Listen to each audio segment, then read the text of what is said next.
All right, you're Taylor Douglas. Yes, ma'am. And Mr. Douglas was previously in court, entered a plea of guilty to the third-degree felony offense of obstruction or retaliation. I've received the pre-sentence report. Has everyone had an opportunity to review that report? Yeah. Any additions or corrections? No, yeah. Only that court is inclined to follow judges certainly concur with my answer. In addition, I have received, and you guys should have been given copies of jail incident reports. Have you all reviewed those as well? We have them. I'm not, but I take your word for it. Okay.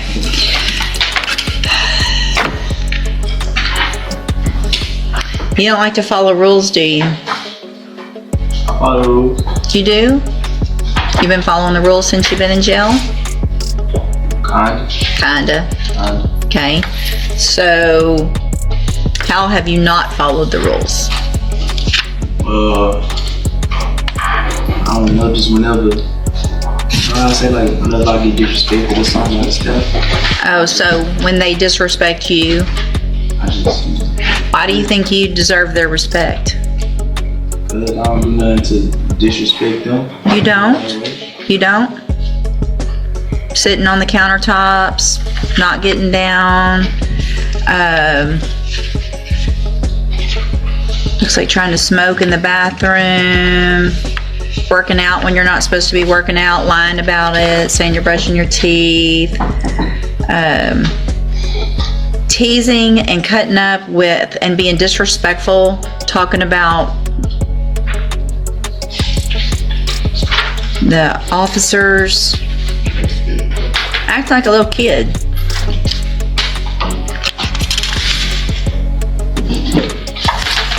Taking food when you're not supposed to.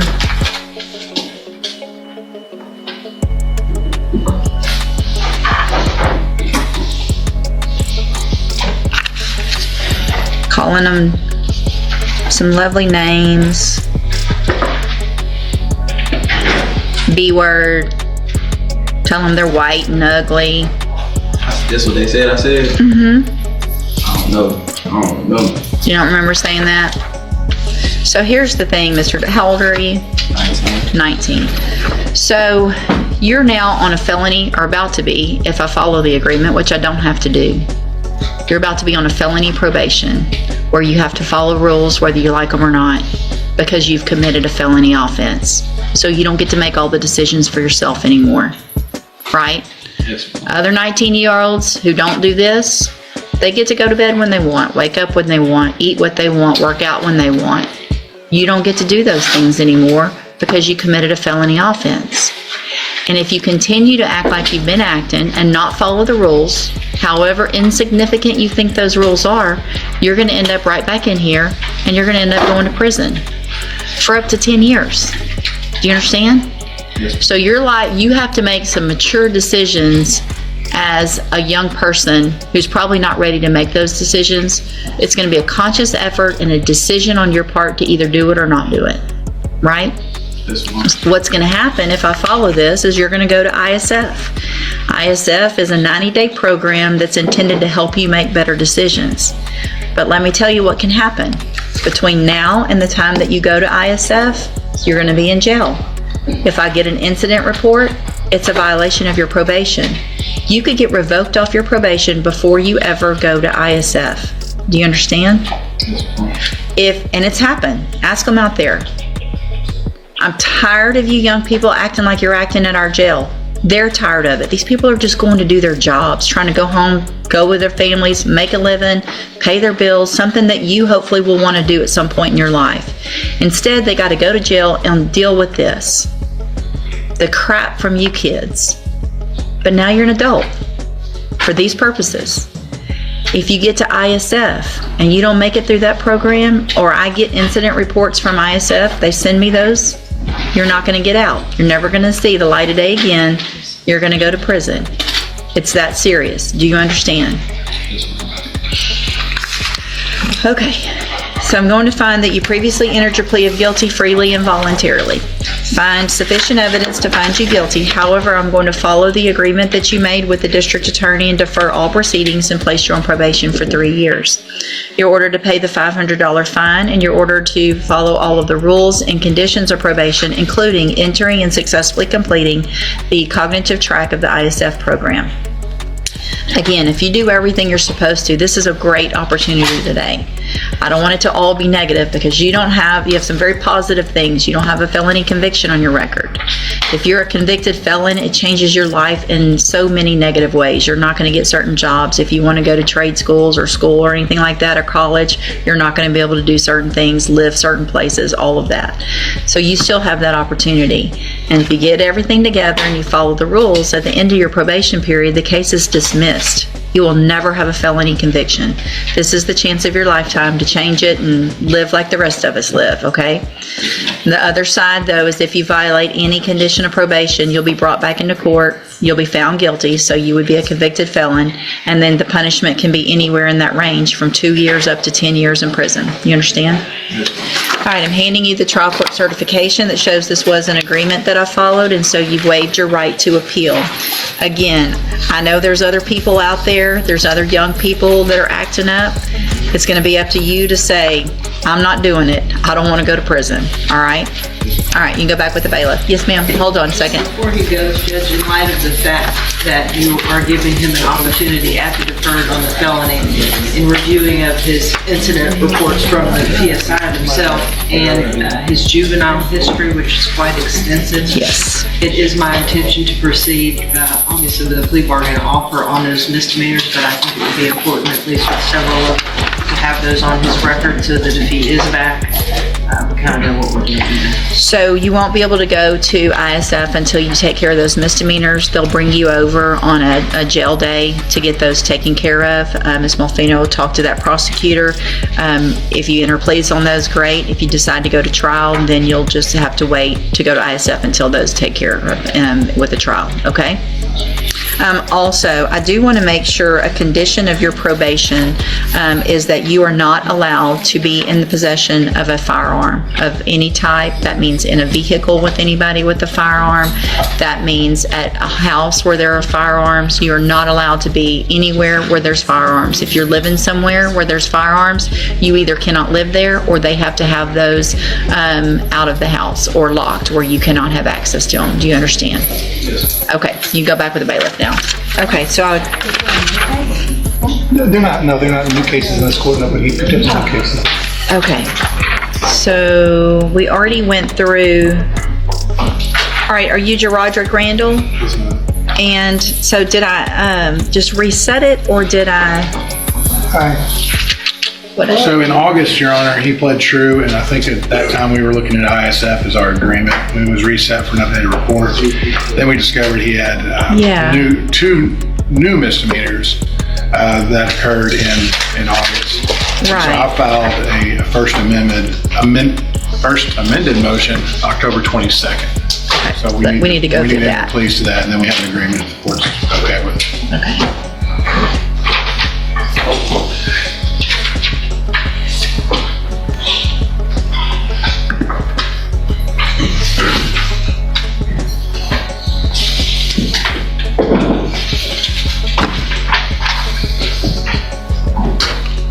All right.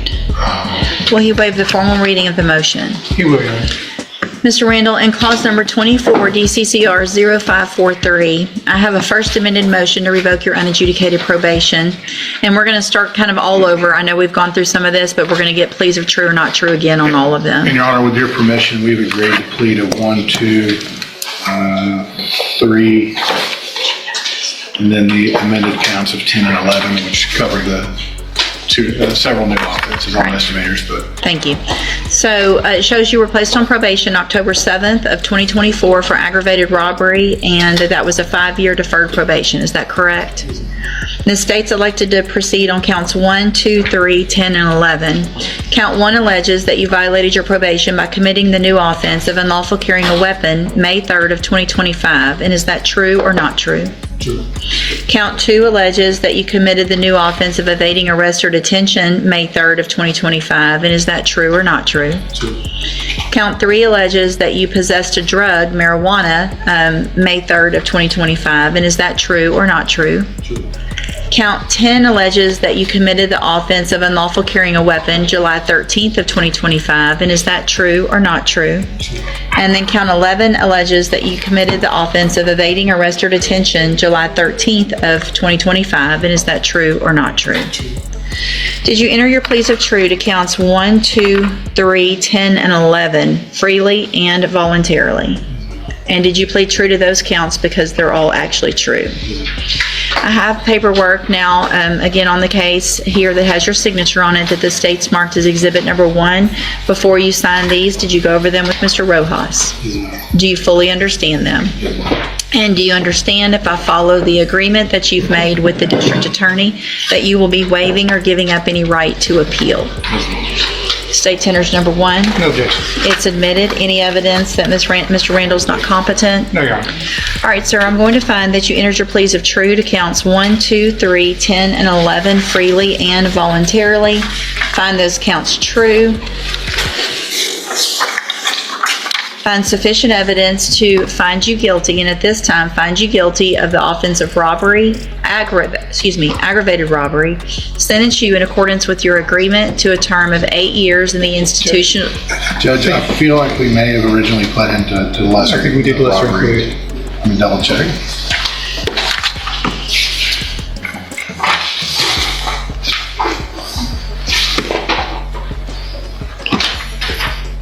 And it may be because he's one of several co-defendants in that case. And I know at least one of them was pled to the lesser.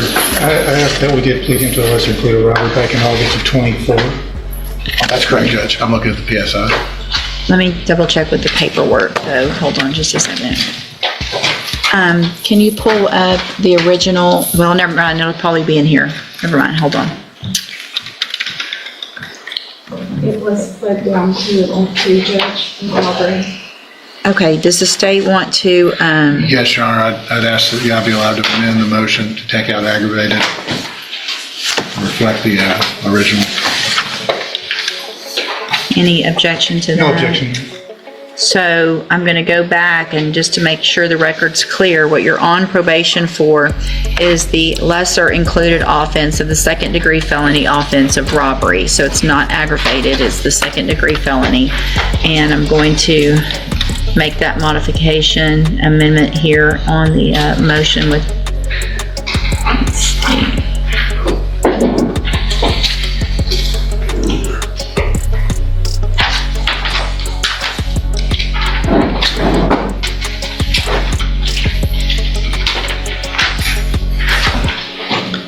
Figure out how to get all this done.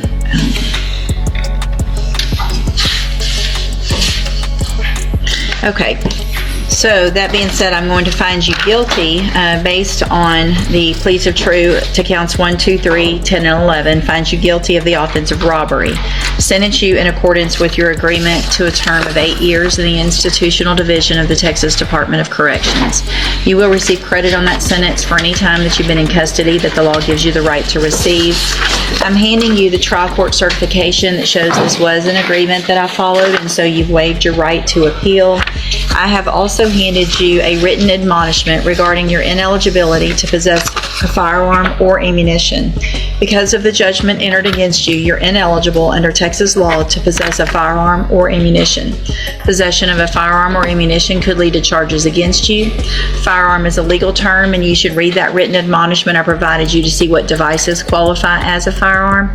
If you have questions about the laws that make you ineligible to possess a firearm or ammunition, or about how long that lasts, you can talk with Mr. Rojas. All right, good luck to you, sir. You can go back with the bailiff. Thank you, Your Honor. All right, court's just going to just need about a 5-10 minute break. We'll be in short recess. All right, court's in recess. Denzel Spikes. Okay, you're Denzel Spikes. Yes, ma'am. Will your client waive the formal reading of the motion and the indictment? He does, yeah. Judge, we're just proceed on count one, on allegation number one, we'll abandon the rest. That is the condition. Mr. Spikes, in cause number 25, DCCR 0921, you're charged with the second-degree felony offense of aggravated assault with a deadly weapon from April 29th of 2025. And how do you plead to that charge? Guilty. Are you pleading guilty freely and voluntarily? Yes, ma'am. And are you pleading guilty because you did what they've charged you with? Yes, ma'am. I have here on the tablet some documents in that case that have your signature on them that the state's marked as exhibit number 1. I'm going to need some explanation. On The punishment, his 3, Judge, he's on probation for aggravated assault with a deadly weapon, commits another one. the newest one was not as egregious as it seems. It was a kind of a mutual combat, but Okay, let me look at therefore we're proceeding on that with the lower offer due to the nature of it, but not to continue him on probation.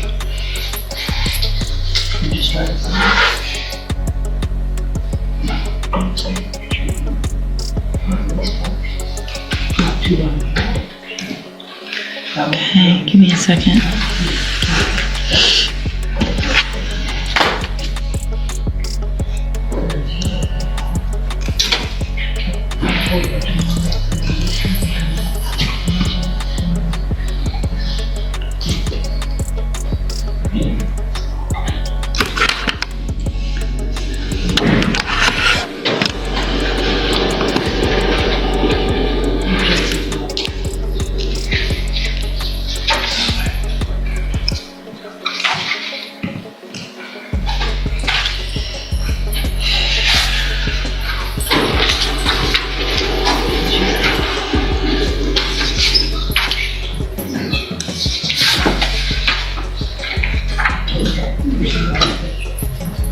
So give me just a second, I'm going through a couple things. Okay.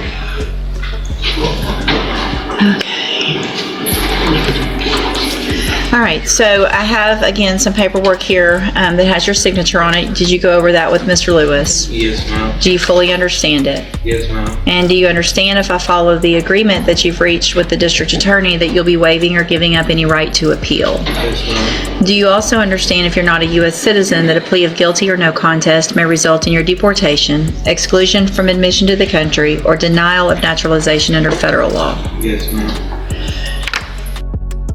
Okay, one more thing before I do this. C24.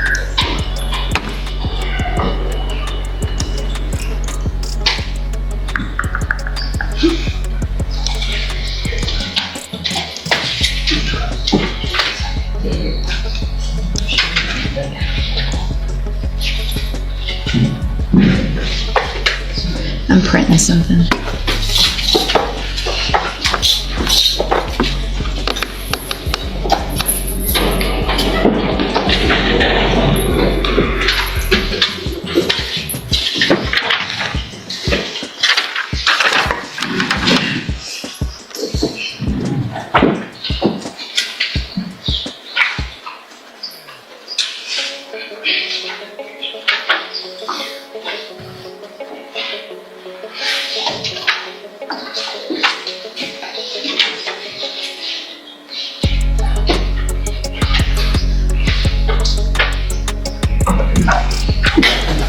Bless you. I'm just looking now at the PC from the original case. I'm looking at the PC from the new case.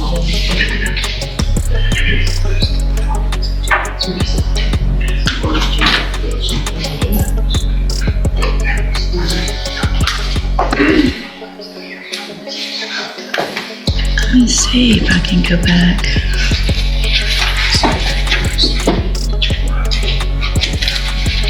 I'm also going to take a look real quick at the PSI. I'm just not feeling real comfortable with that low.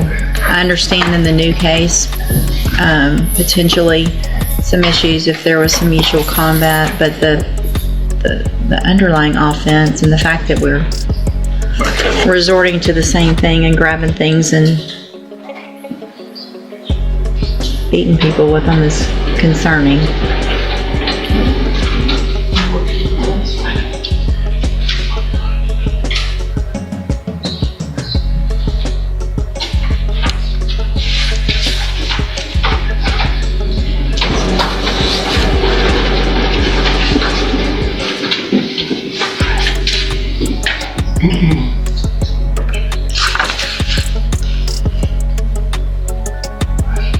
No criminal history.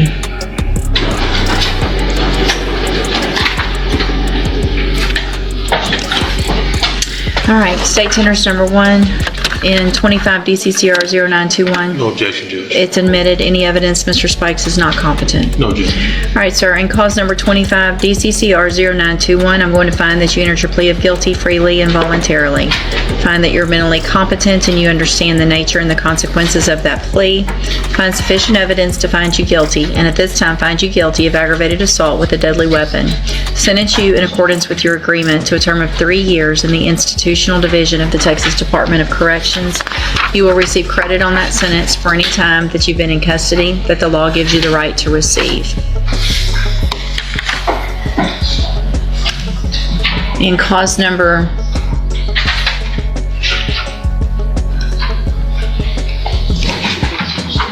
24 DCCR 1642, I have a motion to revoke your unadjudicated probation. Shows that you were placed on probation December 18th of 2024 for the second-degree felony offense of aggravated assault with a deadly weapon, and that was a 10-year deferred probation. Is that correct? Yes, ma'am. It alleges in the state's elected to proceed on count 1 only. It alleges that you committed the new offense of aggravated assault that we just with a deadly weapon, the one that we just went through, April 29th of 2025. And is that true or not true? Sure. Did you enter your plea of true to count 1 freely and voluntarily? Yes, ma'am. And did you plead true to that count because it's actually true?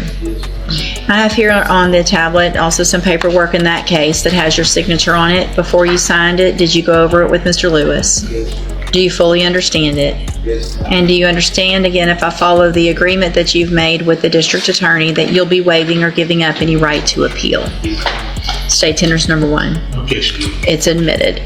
Mr. Spikes, I'm going to find that you entered your plea of true to count 1 freely and voluntarily. Find that count true.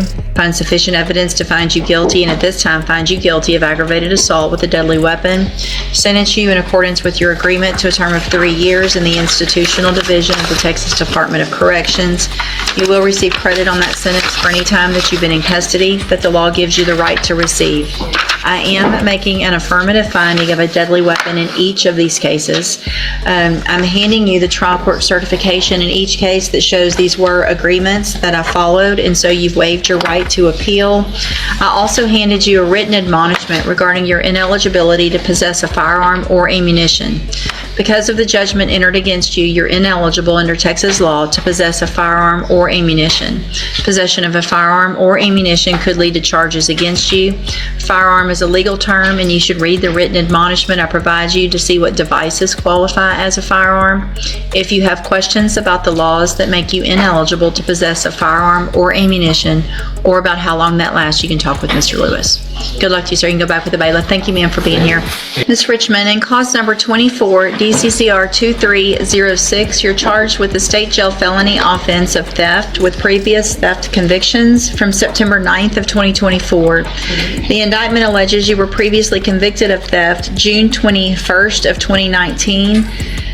And then after that was final, you were convicted of theft in 2 cases on the same date, March 21st of 2024 in Bell County, and then again April 10th of 2024 in McLennan County, Texas, and May 31st of 2024 in Collin County, Texas. And how do you plead to that charge? Guilty. Are you pleading guilty freely and voluntarily?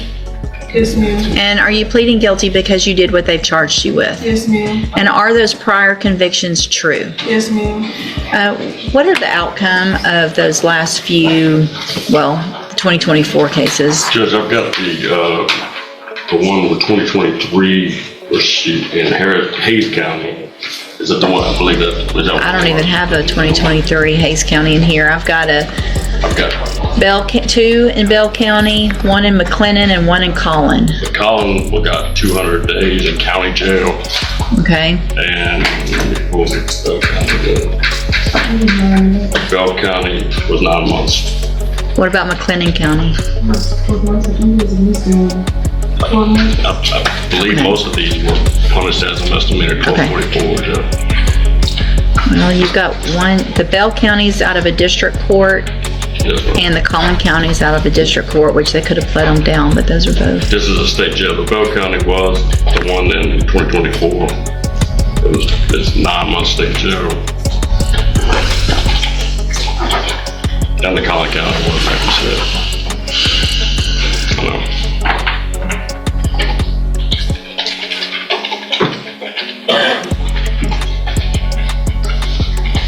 The Collin County was a 1244 to be specific, Judge. Okay.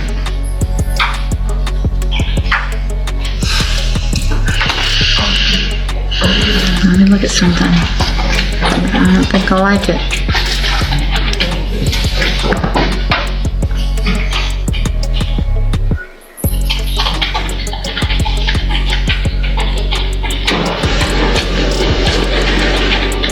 God, it's so hard to read. I'm printing the PC, I can't see it.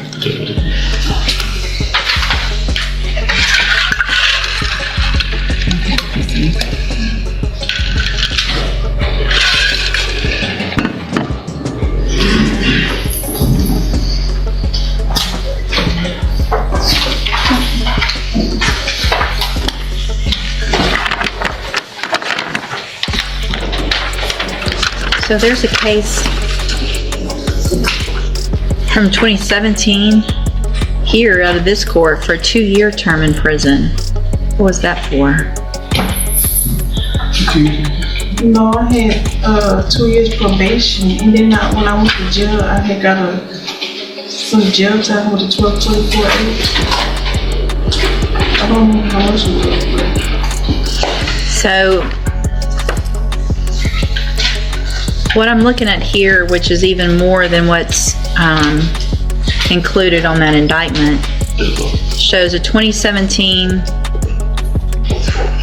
conviction for theft here in Jefferson County, a 2023 in Collin County, a 2023 later that year in San Marcos, Hayes County. I was Hayes in jail County. that whole time. I don't care if you're in jail. I care that you're continuing to steal, and that I'm not sure that this deal that you've made is sufficient for what I think, for what you've been doing. So we're not talking about a long time ago. We're talking about the last 2 years. So going from literally from county to county to county. So we've got Collin County, Hayes County.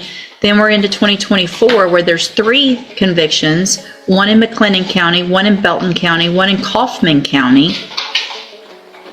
And we're back here with an offense date. So the offense date here was 9/9, which is actually of 24. Yes, ma'am. Okay. So at least that one was before the Kaufman County. So you went from here and then you traveled to Kaufman County, within 3 days got another case there. Or at least you had it before and that was the conviction date.